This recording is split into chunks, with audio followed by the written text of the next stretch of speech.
Nossa mesa de hoje nós temos Franklin, que acabou de nos falar, pastor Jonas, que foi apresentado agora há pouco, pastor Heber Campos, que nos falou também, e o pastor Surrell, junto com o tradutor Leonardo, que estarão nos falando em breve. Surrell, ele é pastor na República Dominicana e também nos falará em breve sobre a palavra de Deus.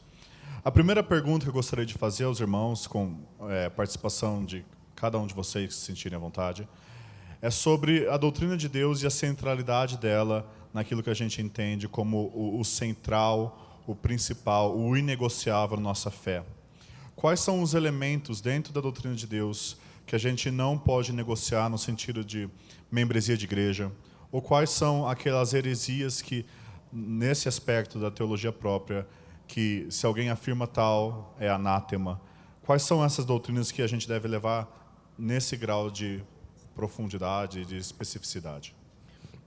Primeiro, a questão da divindade de Jesus é uma questão basilar para a fé cristã, de forma geral. Alguém que negue que Jesus é Deus ou diminua a natureza humana em Cristo, esse tal já assumiu uma posição que é herética.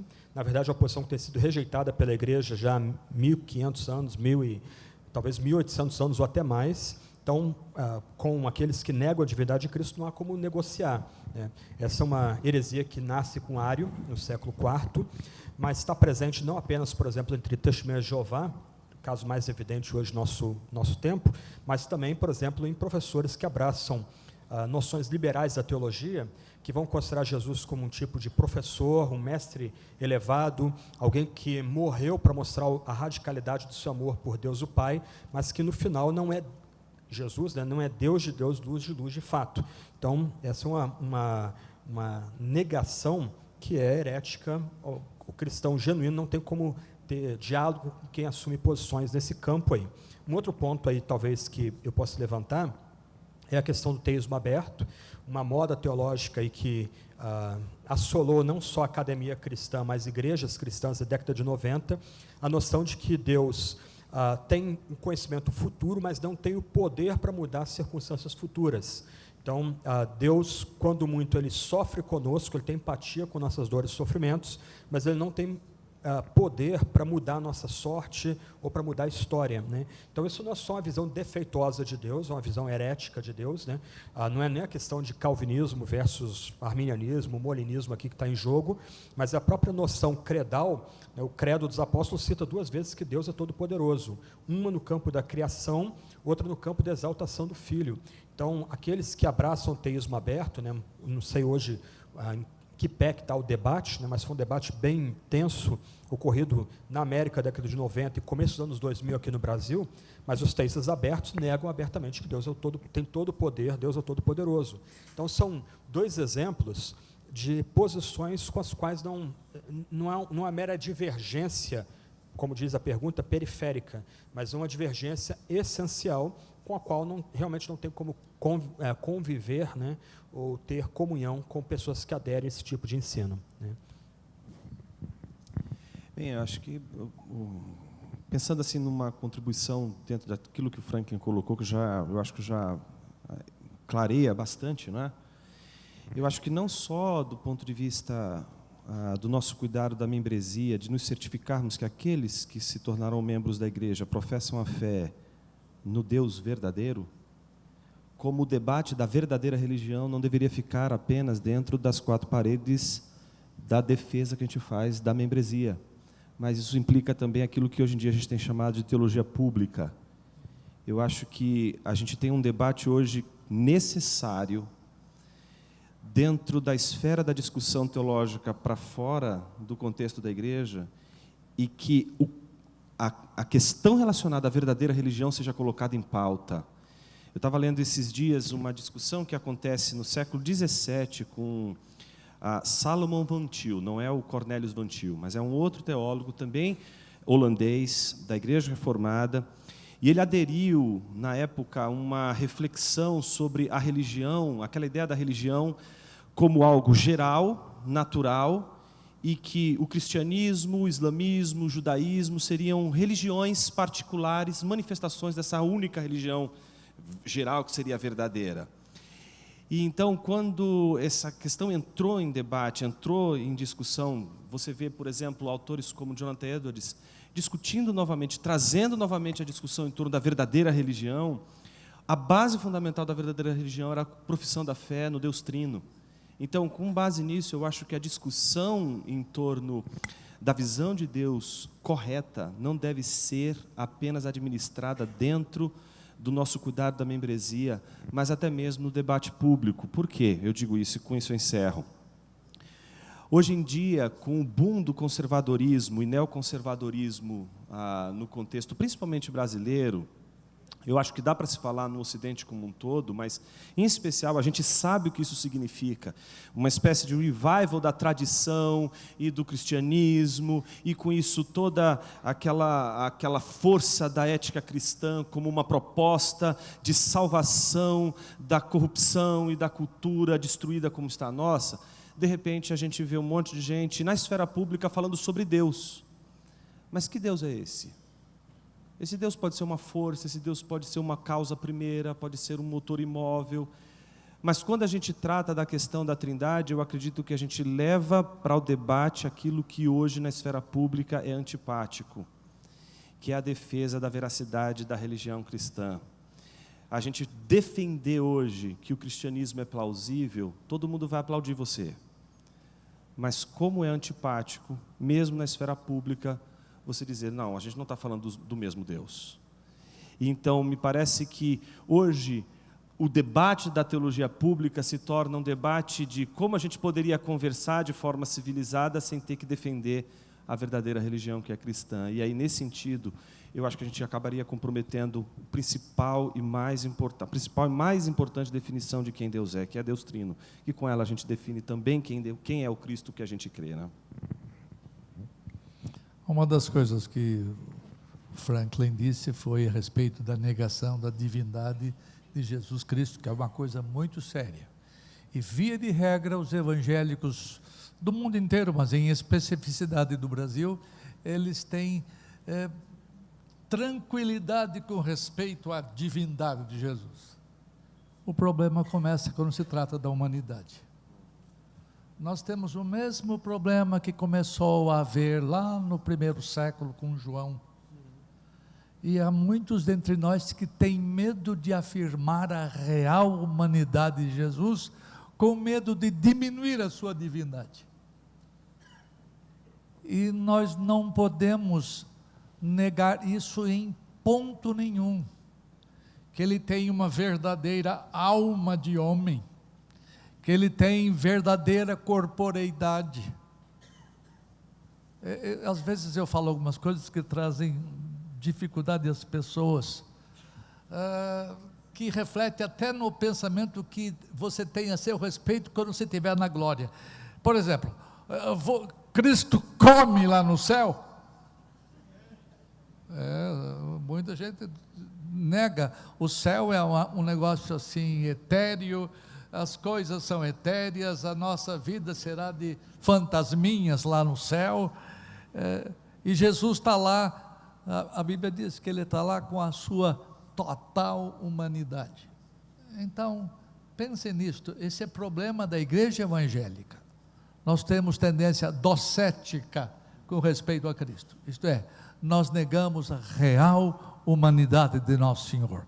Por favor, pensem que sem a real humanidade de Cristo, nunca haveria de haver salvação, porque a punição que Cristo recebeu em nosso lugar foi por causa do seu corpo e de sua alma. A ira de Deus caiu sobre ele na plenitude da sua humanidade. Portanto, pensa nisto, que este é problema nosso, não são os hereges do passado, são coisas que nós enfrentamos hoje. Um ditado antigo de Atanásio é que aquilo que não é assumido não pode ser redimido. Então, se Cristo não assumiu nossa real natureza humana, não há nenhuma esperança para a gente redenção da mesma forma.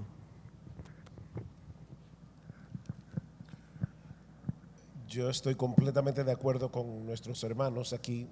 Eu estou completamente de acordo com os irmãos aqui, Com as heresias que se han mencionado. com relação às heresias que foram mencionadas. Pero al mismo tiempo tengo el temor Mas, ao mesmo tempo, eu tenho temor de que hay ciertas herejías sutiles que se creen en las iglesias evangélicas de que existem certas heresias sutis criadas nas igrejas evangélicas y los pastores tenemos que ser bien claros en nuestra enseñanza e nós, pastores, precisamos ser claros nos nossos ensinos para guardar a nuestros hermanos de esas herejías. para guardar nossos irmãos dessas heresias. El cristianismo es una fe trinitaria. O cristianismo é uma fé trinitária, Nuestra salvación es trinitaria, nossa salvação é trinitária, nuestra espiritualidad es trinitaria, nossa espiritualidade é trinitária, nuestra relación con Dios es trinitaria. nossa relação com Deus é trinitária. Muchas veces he escuchado hermanos en la iglesia orando de esta manera. Muitas vezes eu escutei irmãos orando na igreja dessa forma: Señor, yo te doy gracias por mi salvación. Senhor, eu te dou graças pela minha salvação, Yo te doy gracias por haber enviado a Cristo. eu te dou graças por enviar a Cristo, Y un poco después está dándole gracias a ese mismo Señor por haber muerto en la cruz. e daqui a pouco está agradecendo a esse mesmo Senhor por morrer na cruz.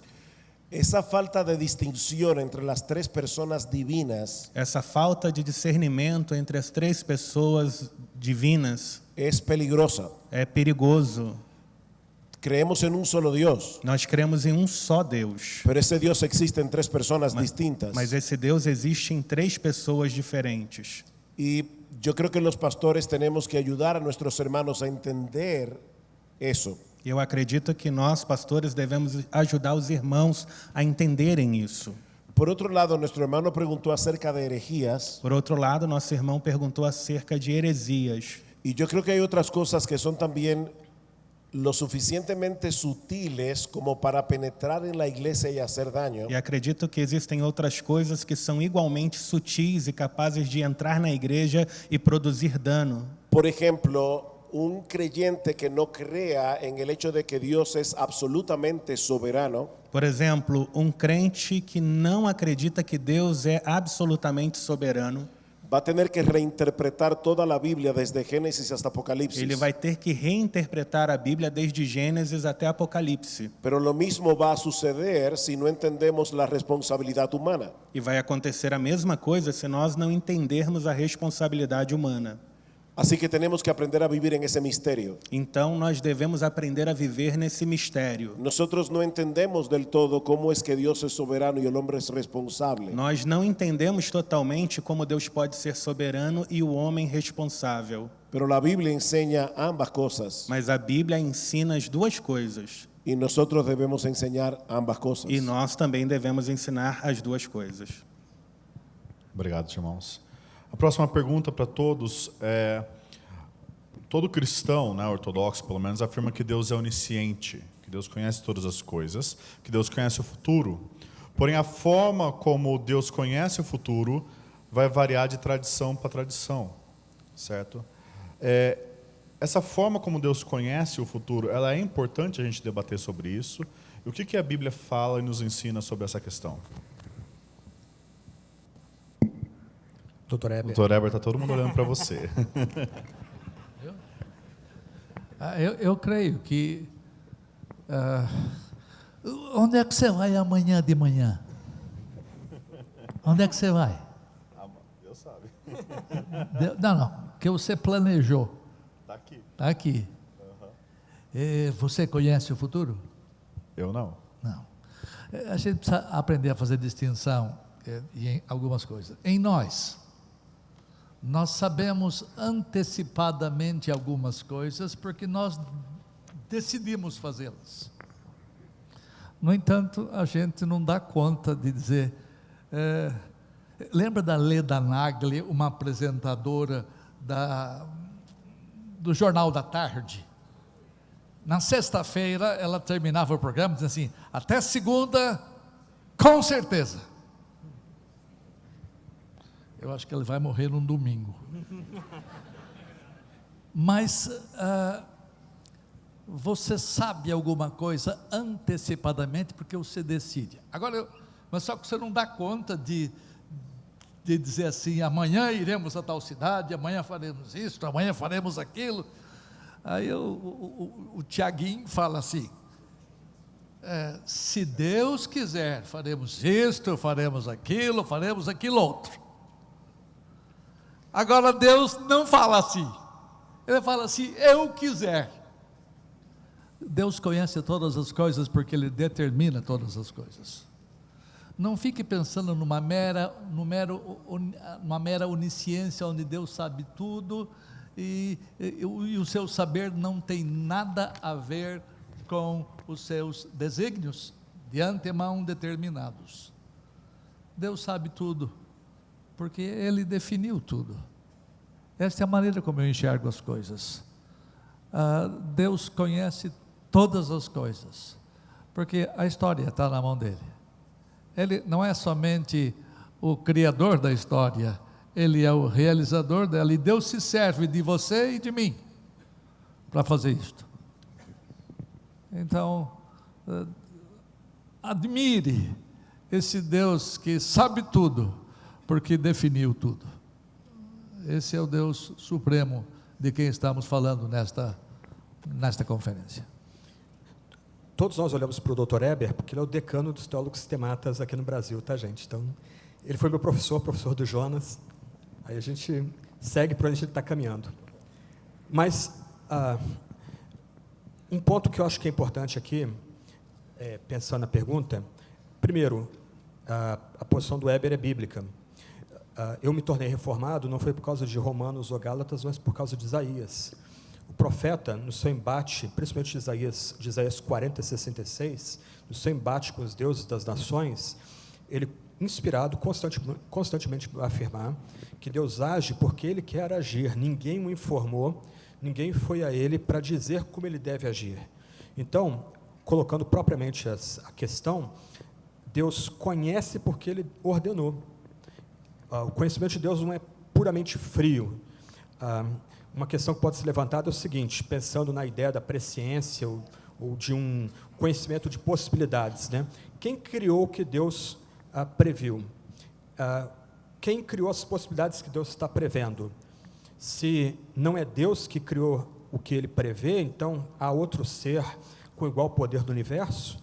Então, biblicamente, nós precisamos afirmar, como o Dr. Eber bem colocou aqui, que Deus conhece porque Ele ordena, Ele conhece aquilo que ordena. Ele não conhece todas as possibilidades, Ele conhece uma única possibilidade que Ele, assim, decretou ordenar na criação. E por que isso é importante? Porque dá segurança para a gente, pessoal. Nossa vida é altamente instável, uma hora a gente é cheio de esperança, outra hora nossas esperanças são frustradas, uma hora a gente acha que finalmente o futuro chegou para o Brasil, daqui a pouco a gente descobre que nós continuamos sendo o futuro, país do futuro, o futuro que nunca chega. O que nos dá esperança? Qual é a esperança do incrédulo? Nenhuma. Eu, assim, nesses embates que eu tenho tido na esfera pública, é curioso notar muitos incrédulos bem intencionados, enganjados, querendo melhor para o país, etc. Qual é o fundamento da esperança deles para esse tipo de embate? Nenhum. Por isso que muitas vezes eles são cheios de raiva, amargos, beligerantes, tanto a esquerda como a direita. Para nós temos esperança. O que acontece porque foi ordenado por Deus. Então a gente não precisa ficar desesperado, ansioso, querendo saber como vai ser o amanhã. O amanhã literalmente pertence a Deus e já foi ordenado por Deus. Como diz a antiga música, né, o que tiver que ser, será, não por causa de uma divindade cega ou arbitrária, mas porque um Deus todo bom e todo amoroso e completamente santo assim determinou. Mais uma vez, tem gente que vai ficar escandalizada com isso. Mas como é que você lida, por exemplo, com a visão que Abacuque tem, depois de lutar com Deus na Torre da Vigia e mostrar a Deus os pecados do povo da aliança? Aí Deus disse para Abacuque: ok, Abacuque, vou resolver seu problema, vou trazer os caldeus para resolver essa dificuldade. Aí Abacuque diz: mas Deus, como o Senhor que é tão puro de olhos e não tolera o mal, pode fazer isso? Mas Deus o faz. Não é Deus permitindo que os caldeus venham conquistar Jerusalém, é Deus ativamente trazendo os caldeus como seu instrumento para disciplinar os pecados do povo da aliança. E aí, parte da revelação que Deus vai dar para Abacuque é: ai dos caldeus, e mais, ai de quem não é justificado pela fé. Então, no final, essa questão que o Vinícius levanta, que o Dr. Eber já respondeu, e respondeu muito bem, não é uma mera questão acadêmica, um chibolete entre cristãos, católicos e protestantes. Não, é uma matéria importantíssima para nosso conforto espiritual, para a nossa direção no dia a dia. Nós temos um Deus todo bom, que ordena toda a história, não só a macro-história, mas a nossa própria história pessoal, e nada que acontece fora da vontade desse Deus que é todo bom e todo poderoso.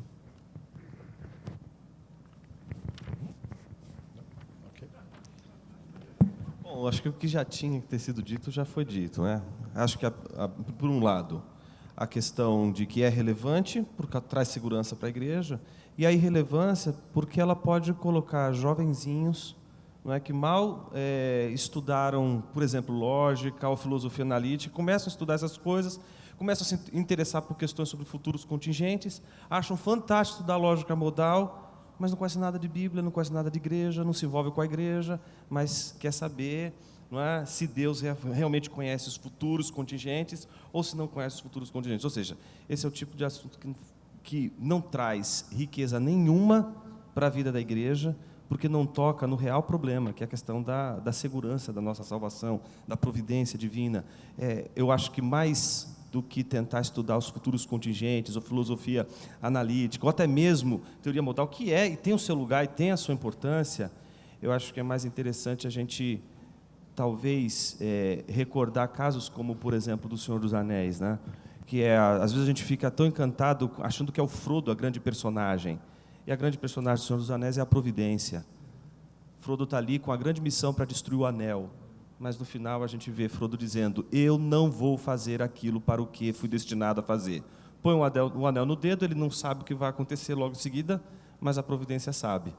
Então os dois se atracam ali, ele esmiga o anel caprichosamente. A gente sabe que não é caprichosamente, é ali a hora em que a providência, que desde o começo do Senhor dos Anéis até o fim aparece, levando e conduzindo o anel até o seu termo. Eu acho que esse é o ponto mais importante nessa discussão. Me parece que e o que me preocupa hoje são os jovenzinhos da igreja, jovem seminarista, que comprou o livro do COP, amarelinho, de lógica clássica, depois dá um passo a mais para estudar lógica modal, e já acha que é a coisa mais importante do mundo, e que agora vai resolver todas as questões de ordem última, etc. Boa parte das pesquisas que a gente encontra hoje na área de filosofia da lógica, que vão tratar da questão dos futuros contingentes, tem evidenciado exatamente que aqueles filósofos analíticos que mais estudam essas questões são aqueles que sequer estudam e apresentam, por exemplo, uma filosofia da história, ou a questão própria ao longo da história, essa discussão acontecendo ao longo da história. Então, às vezes me parece que ela se torna mais um debate, aí ela é nociva, enquanto ela poderia ter, como Franklin colocou, o aspecto extremamente positivo dentro da igreja, que é trazer para os membros da igreja a segurança que é crer num Deus que provê. Uma pergunta final para todos. Há certos debates em alguns círculos sobre a questão se Deus tem emoções ou não. O que significa a impassibilidade de Deus? O que significa um Deus sem paixões? Dr. Eber. Ele tem 4 tomos só sobre a doutrina de Deus, né? Então... eu creio que Deus não é um ser impassível, que Deus reage às nossas atitudes. Eu vou trabalhar hoje à noite com a ira de Deus. Deus despeja a sua ira sobre aqueles que o provocam, sobre aqueles que o desafiam. Lembra que eu disse ontem sobre o ódio de Deus? A causa do ódio de Deus, lá do Esaú e Jacó, não está na pessoa odiada. A causa está nele e ele não conta para nós qual é a causa. E eu acho que ele nunca vai contar. Agora, a ira de Deus tem causa em nós, porque a ira de Deus é contra nós por causa dos nossos pecados. Se eu disser que Deus é impassível, ele não reagiria a nada neste mundo.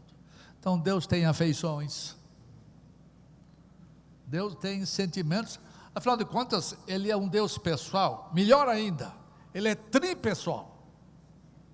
Então ele tem mais passibilidade do que nós próprios.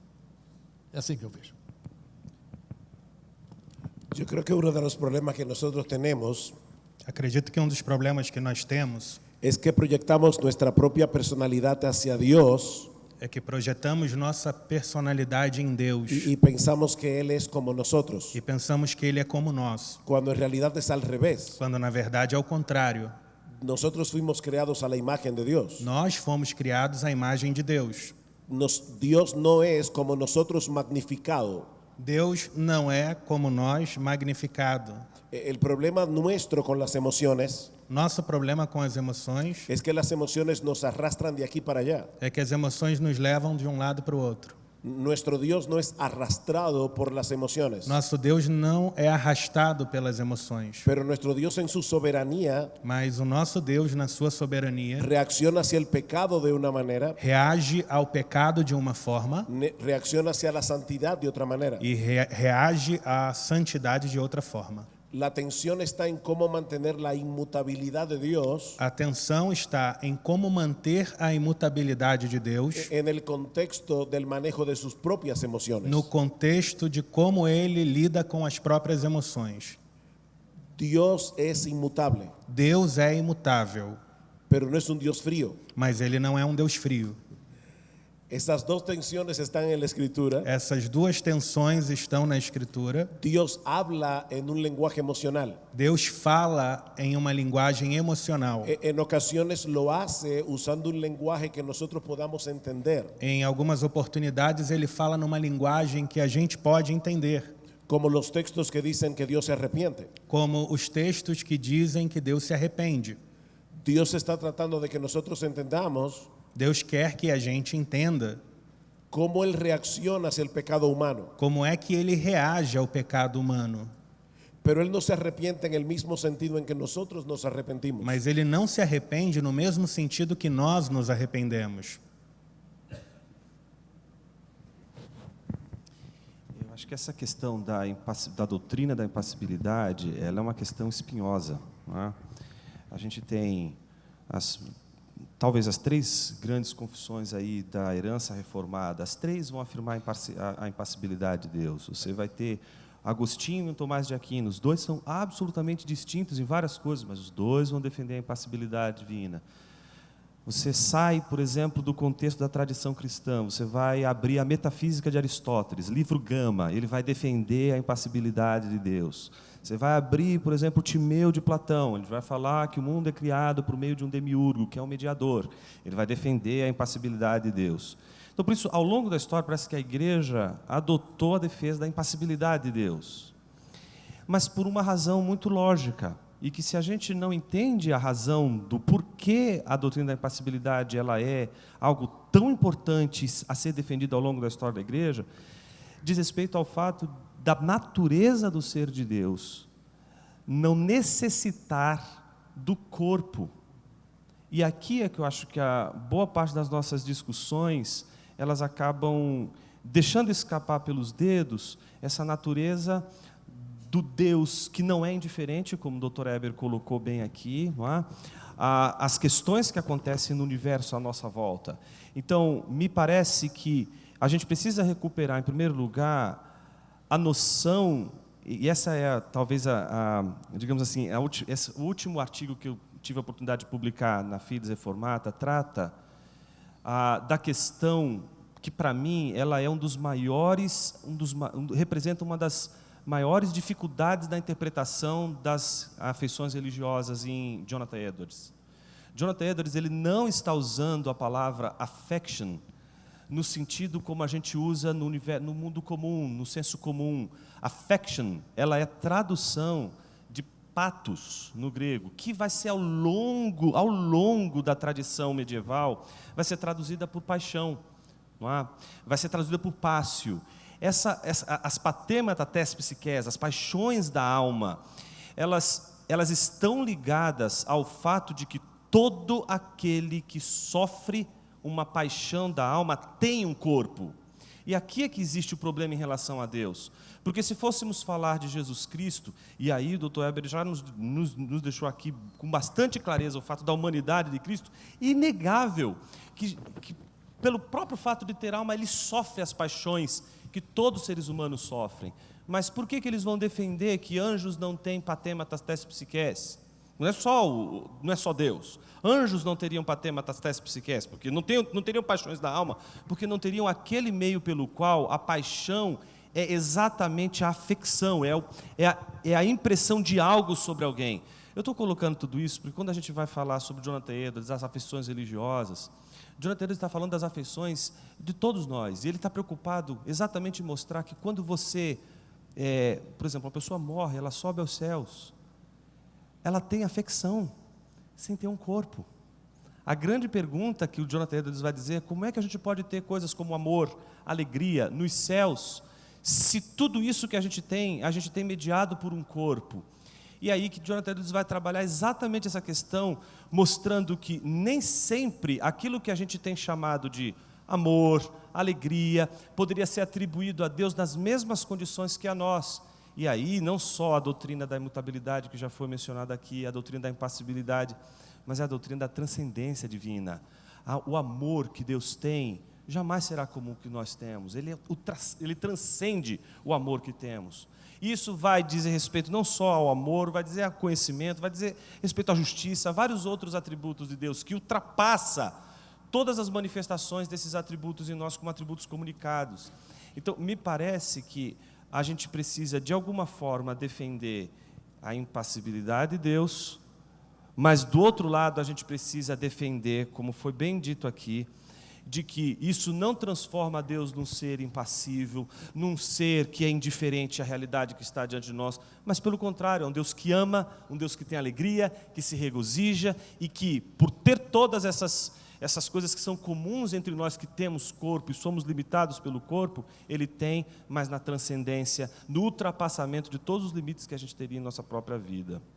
Uma palavrinha a mais. O Dr. Jonas é muito especialista nessa área, eu não manjo nada, mas alguma coisinha a gente pega. Você vê quão grande é a influência do pensamento grego, tanto do lado dos neoplatonistas, quanto do lado, em Agostinho, quanto do lado como é que é o doutor? Tomás de Aquino, Aristóteles e Tomás de Aquino. Quer dizer, eles influenciaram demais, que por séculos a igreja tem afirmado a impassibilidade de Deus. E nós temos que rever alguma coisa disso. Pensando no debate aqui, que está ligado à questão da imutabilidade e impassibilidade, a gente pode pensar, por exemplo, em 1 Samuel, capítulo 15, verso 29, onde o profeta diz que o glorioso de Israel não mente nem se arrepende, pois não é homem para que se arrependa. Então, pensando em Deus propriamente dito, Ele na sua transcendência, na sua majestade, na sua glória, Ele vivendo fora do tempo e criando o tempo, e sendo Senhor do tempo, a gente tem que afirmar que Deus não muda, Deus é imutável, Deus não está aprendendo com a humanidade, Deus não está crescendo com a humanidade, Deus não é um olho arregalado no canto do universo, tentando antecipar nossas escolhas, que são aleatórias, fortuitas, para usar uma expressão fora de contexto aqui, Deus não está jogando dados, né? Mas do outro lado o texto também diz que Deus não se arrepende, e aí imediatamente a gente pensa em Jonas, o livro de Jonas, Gênesis capítulo 6, que foi mencionado aqui, né? Deus se arrependendo, e acho que essas duas menções têm a ver com o debate que está posto aqui, e pegando o gancho da palavra do Dr. Eber, muitas vezes nossas opções são muito teológicas, elas são muito mais ditadas pela filosofia do que pela própria exegese. De uma forma que eu não entendo, talvez o reverendo Mauro Meister pode até falar sobre isso em algum momento depois aqui, a palavra arrependimento em Gênesis 6, em Jonas, que comumente pressupõe uma mudança de planos, a palavra hebraica tem outras possibilidades de tradução, né? A palavra naham, então ela pode ser traduzida como Deus tendo compaixão, Deus se entristecendo.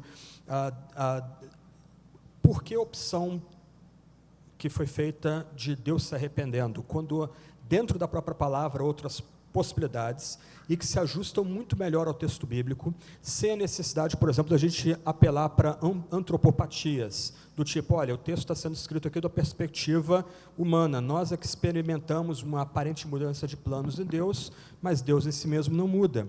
Mas a própria palavra, ela comporta outras possibilidades de significado. Deus viu o pecado do homem e se entristeceu. Deus viu o pecado do homem e sentiu compaixão. Então, às vezes, a tradução é feita, me parece, tradução bíblica, né, não por uma opção que se aferra ao texto bíblico, mas por algumas opções dogmáticas, até mesmo oriundas da filosofia. Então, em linhas gerais, o estado hoje do debate, também no campo reformado, é que Deus é impassível, Deus não é sujeito à mudança, Deus não precisa aprender, Deus não está crescendo. Antes, Deus é satisfeito em si mesmo, Deus tem todo o conhecimento necessário em si mesmo, Deus é todo o poder, todo o conhecimento, né, onipotente, onipresente, onisciente, etc. e tal. Mas, outro lado, Deus, ele, ou melhor, porque nós experimentamos certas emoções e afetos, porque Deus nos criou dessa forma. Para encerrar, a gente pensa em Atos 20, que é um texto que também desafia os intérpretes, né? No sermão de Paulo de despedida em Mileto, ele vai dizer que Deus comprou a igreja com o seu próprio sangue. Um tipo de texto que choca a gente pela sua crueza, mas a gente volta à questão que o Dr. Eber colocou há pouco ali, que desmascara o nosso docetismo. Como é que Deus pode comprar a igreja com o nosso próprio sangue? Se Deus, o irmão Surrell também tocou nesse assunto, se Deus é impassível, como é que Deus pode sangrar? Mas o fato é que se nós temos a esperança de sermos novos homens, novas mulheres, e também de ressuscitarmos o corpo e termos a vida eterna, é que Deus sangrou. Deus derramou sangue pela gente. Muito obrigado, irmãos. Obrigado pela presença de todos vocês. Alguns avisos rápidos antes de vocês levantarem. Eu gostaria de orar. Calma, irmãos, calma aí. Jonas vai estar aqui às 15h passando. O Eber Campos e o Franklin estarão assinando livros hoje à noite na livraria. Então, se você deseja receber uma assinatura, esteja lá. Dito isso, vamos orar para que possamos... Isso. Então, possamos orar e despedir. Senhor, nós agradecemos, queremos conhecer mais a sua palavra, Pai, para que possamos adorá-lo na plenitude da sua beleza. Que possamos a cada dia mais crescer nesse entendimento. Abençoa-nos em nossas refeições, em nosso descanso. Abençoa as nossas programações, para que possamos em tudo conhecer mais a Cristo Jesus e a glória brilhar na face dele.